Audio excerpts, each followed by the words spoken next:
Today we've got an exciting program. Phil Parker is back to talk with us about his work using artificial intelligence, AI. Phil and his wife Regine live in Singapore. His topic is scaling knowledge to underserved populations using some AI.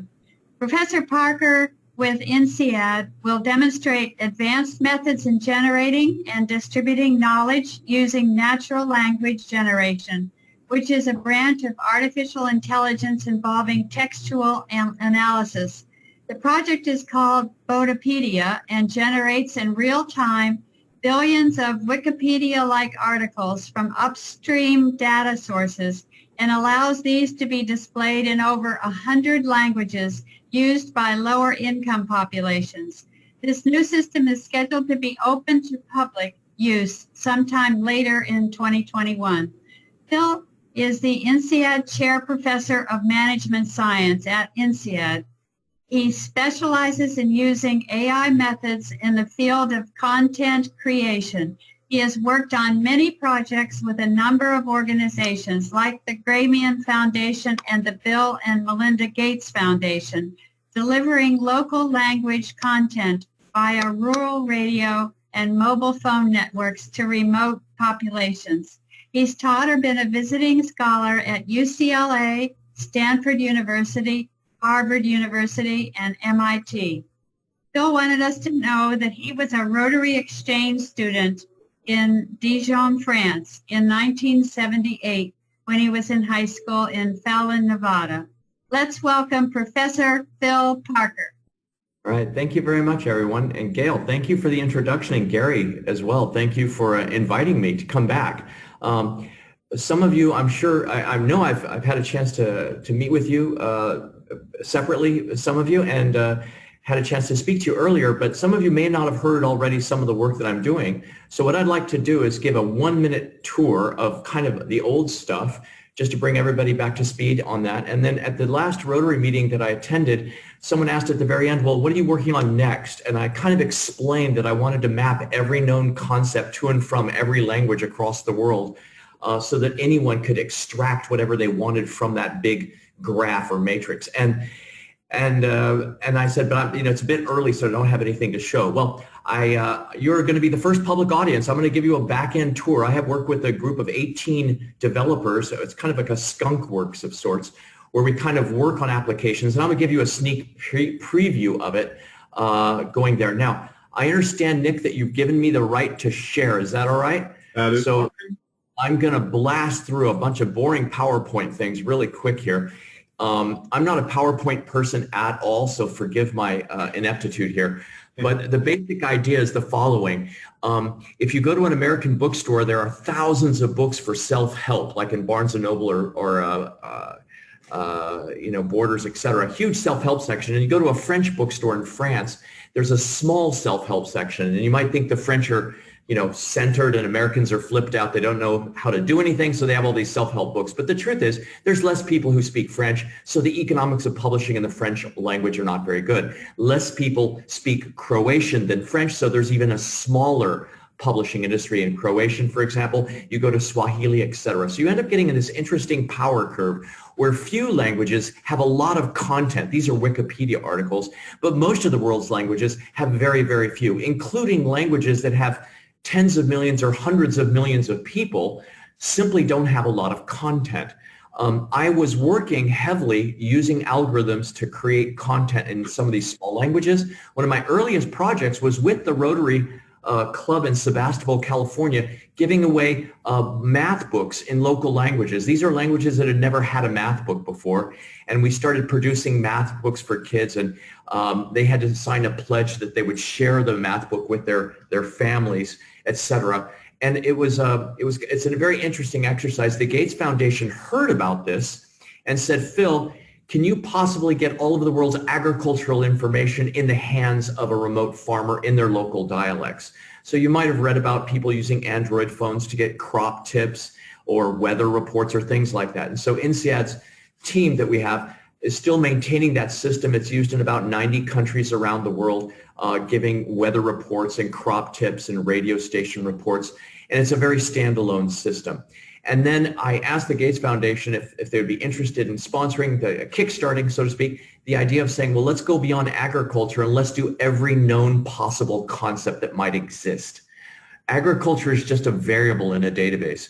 What about physics, chemistry, other things, anything, microfinance, doesn't really matter. No subject is too unimportant to cover. If a subject exists, someone might be interested in it, was the idea. And so it reminds me of the high school thing. We teach high school kids often, what is this thing? And everybody guesses what this is. Some people will say Swiss cheese. Some people will say something else. And the answer is, it's a bear climbing a tree. And you can see the paws of the bear there. The bear is simply on the back side of the tree. And how do I know it's a bear climbing a tree? It's because I walked around the tree. I walked around the tree. And if I walk around the tree, I can see far more of what that subject is. So it's not necessarily about telling people what a Wikipedia article might be and translating it. It might be even covering subjects that even Wikipedia doesn't cover. So I want to explain to you kind of using a demo, so to speak. And I hate to do demos, but here it is. This was our first project with the Gates Foundation where a group of people in Holland were summarizing plant facts. And it took them about a year to do 100 plant profiles. They invited me to work with their team to say, can we accelerate the speed of these academic researchers to create plant profiles? So I sat down with them, and over about a 14-month period, we were able to generate 1.2 million plant profiles algorithmically using computer programs that simply mimicked what they did. So I sat down with them. I said, okay, how do you analyze a plant? They said, well, we look at this source, we look at that source, we do a lot of things, and then we produce a fact sheet.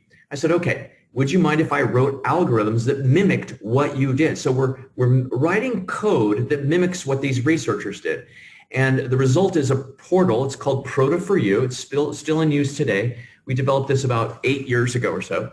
And all of these ratings for different plants here, these stars and things, are based on a mathematical model. But it also writes up the article. So here's an article that's written up on maize, for example, gathering information, very Wikipedia looking in the outset. And if someone says, well, I don't believe this chromosome count here, you're allowed to drill down and look at where the data came from and, why did we make that? Why did the computer make a conclusion that that's the chromosome count, for example, or why was something actually derived? So we learned that you want to give information to people, but you also want to let people drill into the sources of it.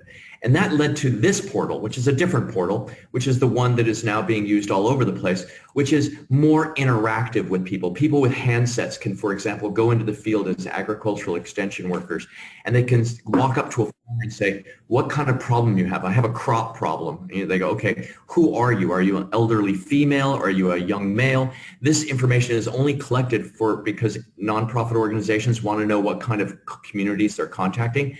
I've got a 10-minute examination. This is a crop doctor. You've got a problem with a crop. Let me give some advice to you. So I've got a rice crop. I don't know what variety it is. I don't know anything specific about its tolerance levels. What's your problem? I've got an insect problem. Great. Does the insect have wings? Yes, it has wings. Okay. Given where you're standing, this happens to be in Gulu, Uganda, the maximum likelihood problem you've got is termites, right? Then the second is armyworts. Now, people have this on mobile phones where they can take the insect and compare the wings, and more tune it in, and then say, I think I've got a termite problem. That's great. And then it gives you 14 recommendations. For those of you who have worked with consultants, you never give one recommendation. You give many. And then the cheapest, most effective one is the first, et cetera. And if you don't believe the recommendation, there's a link to an external source. That's always important, a link to an external source. And it's written so that it can be easily translated, very short, call to action, why, how, reference, et cetera. So kind of format. And based on that, it's kind of organic. As people are clicking on it, we can then say, well, in this region, what are people clicking on? These are the crops they're clicking on. This is the rice variants they're clicking on. And as time goes on, the system kind of learns and changes its recommendations based on the diseases that happen to be talked about, or at least referred to quite a bit in the region. So this has now become a public portal.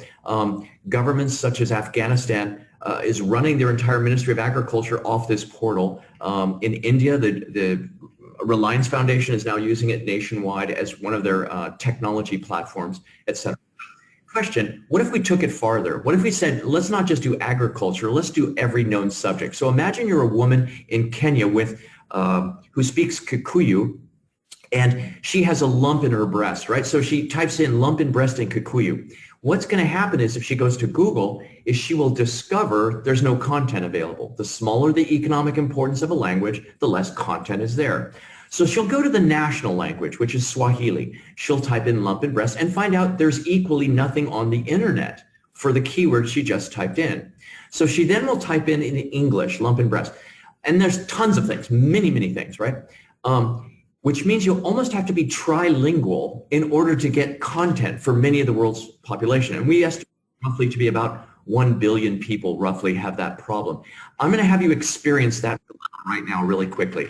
So this is the dilemma. I just typed in something big. You guys know what this is. You're using your own intelligence. You recognize this. You hit return and it says no page found. The reason there's no page found is because upstream to Google is the content industry. If no one's created a page on that subject, there's nothing to be found, right? And that's the dilemma of a small language, that long tail we talked about. So if you go to the upstream content world, you have Wikipedia, for example, and you type in a big number and it'll say no page found. Nothing is there. But if you type in 66 as a number, right, it'll say, oh my gosh, there is a page for 66 and it's translated in 60 languages. So this number is, the volunteers in Wikipedia have said that number is kind of important. Maybe we should have a page. If you go to a number like 661, there is no page for this number. It's just one line right there for that one number because it's a sum of some prime numbers together. If you then say, well, let me go for an even bigger number, I think you're getting the drift of this, all of a sudden nothing shows up or it just doesn't recognize it as something, right? Eventually there's nothing there and it says you can create your own article. Well, that's also true across topics. If you type in the word smelling, what would you expect to see? Smelling, an article about smelling. After all, there's an article about hiking, there's an article about boxing, but what about smelling? You type and it goes to olfaction. There is no page for smelling. And it was written by the volunteers about an olfactory bulb transmission with sensory this and that. This article may be too technical for most readers to understand. So in essence, we've got two problems. A lack of content in local languages, that is also true, but a lack of coverage once you go there. And this is very common. If you ever go to Wikipedia's list of languages, you'll see that the English is very well covered, 6.2 million articles, and quickly you find out most articles, and some of these are absolutely large language that people speak. Oriya, for example, a big region in India, 15,000 articles. That's like not even 1% of the English-speaking articles. Okay, hence the idea of something called Botipedia. Now, I have to highlight one little thing here. In Wikipedia, there are articles like this. This is a Wikipedia article, human problem solving. It's only the name of a book. That's it. And it's about problem solving. And they say this article may not meet the Wikipedia notability guidelines for books. And so that's a very interesting challenge for an algorithm. What is notable? What is a notable thing? And so if I go back to my PowerPoint, I'm not really good about this. Wikipedia has two criteria. One is acceptable knowledge. They don't want to have an article there that doesn't have acceptable knowledge. And what's acceptable knowledge? It's an interesting definition. We find acceptable knowledge in high quality published sources. By high quality, we mean books by reputable publishers and high quality newspapers like the New York Times. And that's a very interesting statement because most cultures don't have a New York Times. It just doesn't exist. So referring within culture to certain concepts is very difficult, knowing that the publishing industry doesn't exist. The second one is notability. Notability is a test the editors use to decide whether an article is warranted or not. Hence, smelling didn't make the cut. And you can look at, they have a mini criteria that they use. We've decided to do something different. If something exists, no matter how small it is, it can have an article. down to a word, a thought, a concept, a language. Nothing is too small because the computer isn't working. It's not working harder or less hard on one subject versus another. It actually is kind of indifferent, really. So we decided to take it that way. That way we don't have any editorial choices to make, and we're covering as much content as possible. So that's our going assumption. Everything is notable. People who died on the beaches of Normandy are just as notable as generals. There's a thing about brigadier general and above can get Wikipedia pages, but below that, it doesn't meet the notability criteria. So we've decided to open it to anything. It doesn't matter. Let It Be is a Beatles song. What about all the other songs? Well, if it's a song exists, someone must care about it. There are businesses out there, publicly traded companies. They have a Wikipedia page. But what about all the other companies in the world? Why shouldn't they have one as well? Each thing is equally valid. And if you ever have a chance to do searches on Google, you'll notice certain things happen.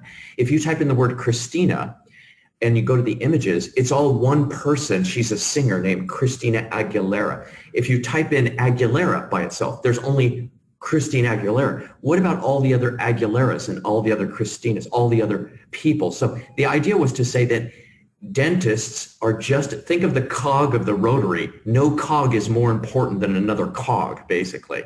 And so the idea was to just let the data do the talking. Okay, so quick demo of that, and then I'll finish talking. How many more minutes do I have, Nick? 1 minute? How many more minutes? Oh, no, you got like 20, 25 minutes, including time for questions mixed in there. Oh my gosh, that's absolutely too much time for a professor. Well, we can have a lot of questions too. So this is the interface to Botipedia. Right now it's behind a firewall, so I'm in a developer's machine right now. So if you type in something like this, it's going to use what's called NLU, natural language understanding. It's going to parse it and go, oh, that's a number, as opposed to something else. So you type that in and it goes, well, if it's a number, the maximum likelihood thing you would search for on a number is an exchange rate, right?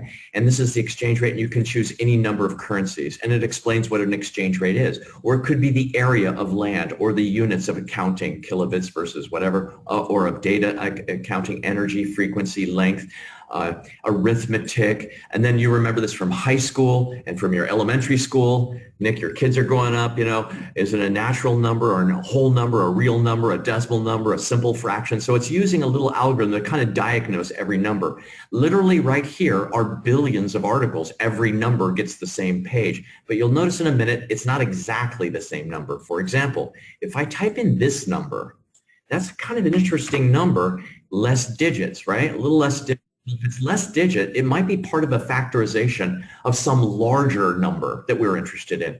In which case, if you scroll farther, mathematicians, Nick, will go crazy over this. As you said, math, oh, these are the sequences for which that number resolves to.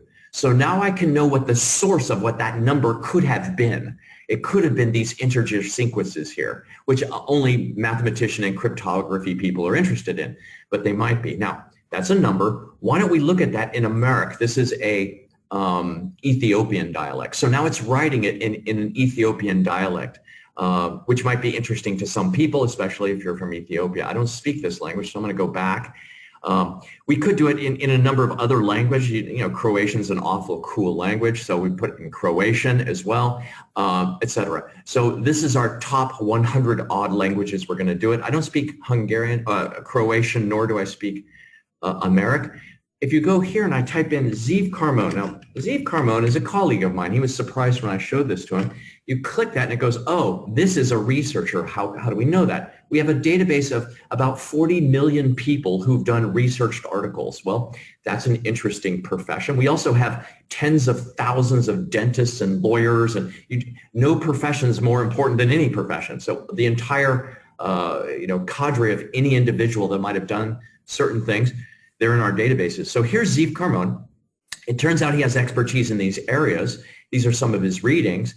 And this is to benchmark Ziv. He's a friend of mine.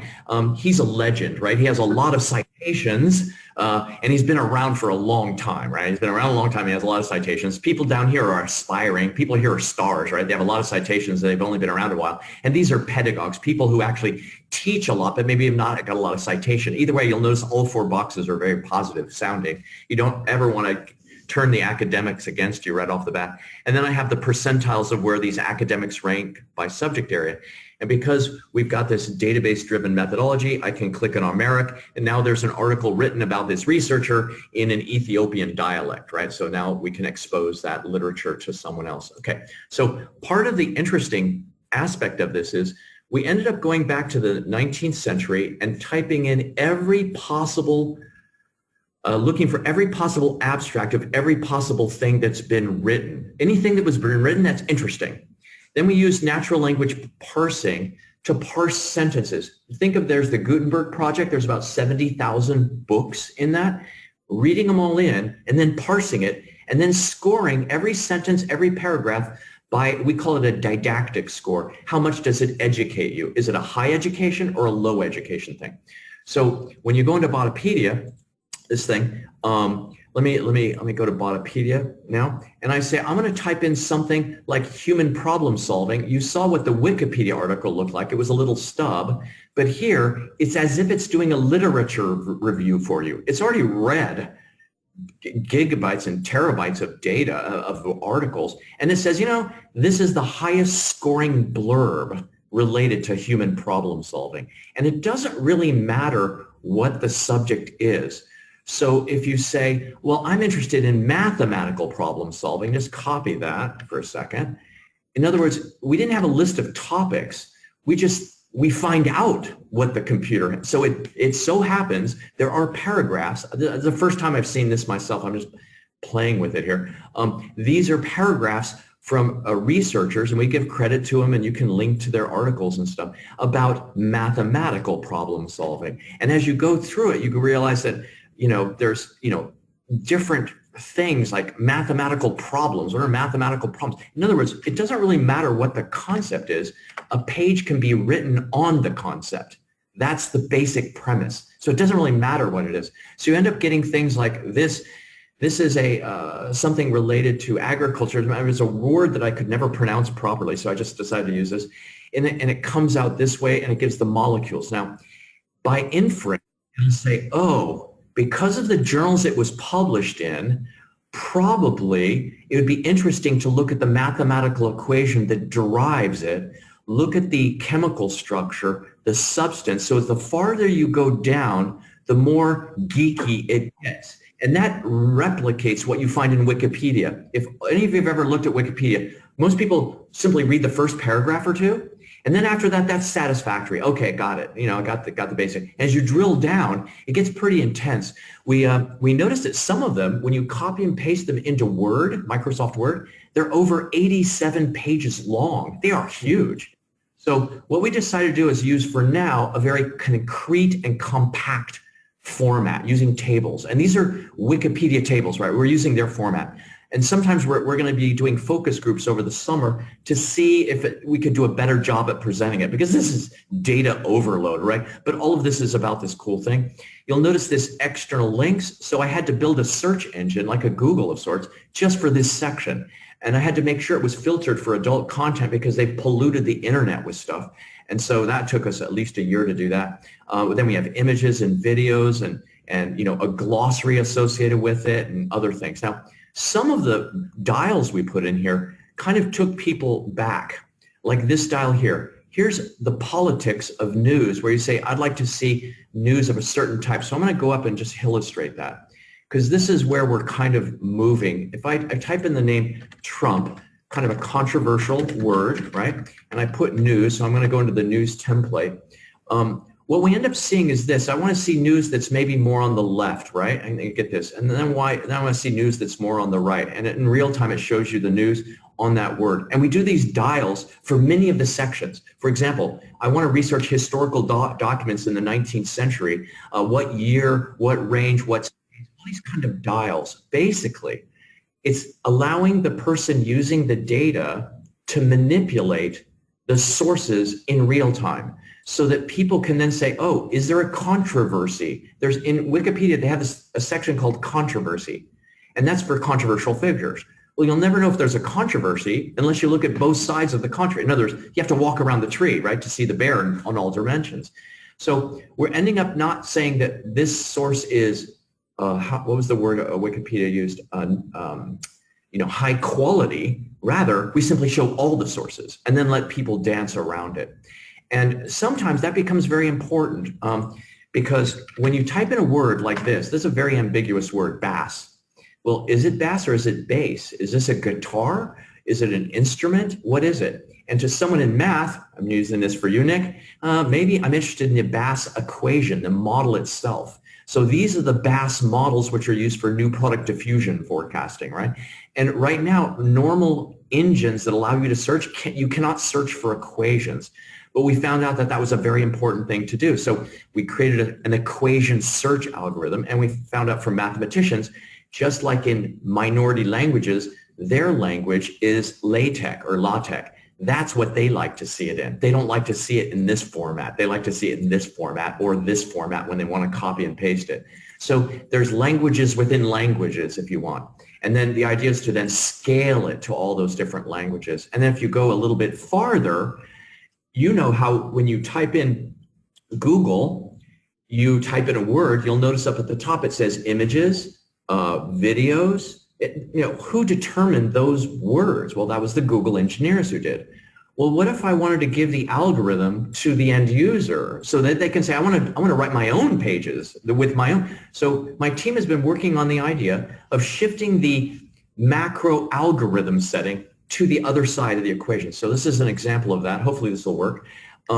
So these buttons up here, blogs, shopping, books, or something. Maybe I could put this over here if I wanted to, etc. Or maybe I want to create my own, and I could type here, I'm interested in body art, right? That's a subject I might be interested in. I click it, and then boom, body art shows up here at the top, and I get a menu of all the things related. Here's schools you can go to, different piercings, magazines, etc. And I can move it to be more my primary thing. So in essence, the idea is that you make it so flexible to people that they're almost editing their own knowledge of what they're learning about to the extent that they're interested or curious in doing so. I don't know if people will be interested in doing it that way.